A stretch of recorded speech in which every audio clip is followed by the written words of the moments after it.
नमस्कार मित्रांनो, तुम्हा सर्वांचं तुमच्याच यूट्यूब चॅनलवरती पुन्हा एकदा सहर्ष स्वागत।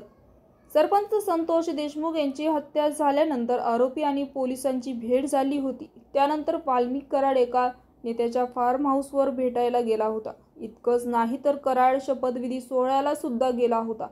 तिथे त्याला अटक का झाली नाही असा गंभीर आरोप बीडचे खासदार बजरंग सोनवणे यांनी केला।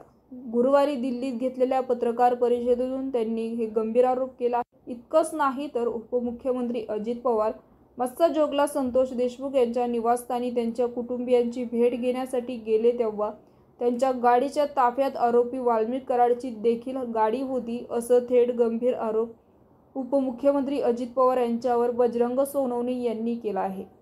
बीडच्या मस्साजोगचे सरपंच संतोष देशमुख यांच्या हत्या प्रकरणाबाबत खासदार बजरंग सोनवणे यांनी आज धक्कादायक दावा केलाय। खडणी प्रकरणातील आरोपी वाल्मिक कराडसह उपमुख्यमंत्री अजित पवार आणि धनंजय मुंडे यांच्यावरती त्यांनी गंभीर स्वरूपाचे आरोप केले आहेत। इतकंच नाही तर शपथविधी सोहळ्याला आरोप वाल्मिक कराड नागपूरमध्ये हजर होता, असाही आरोप बजरंग सोनवणे यांनी केला आहे। वाल्मिक कराडच्या परळीतून पुणे मग गोवा मग पुन्हा पुणे या सगळ्या प्रवासादरम्यान पोलीस काय करत होते तेव्हा त्याला पकडलं का नाही, असा प्रश्न देखील तिथे सोनवणे यांनी उपस्थित केला।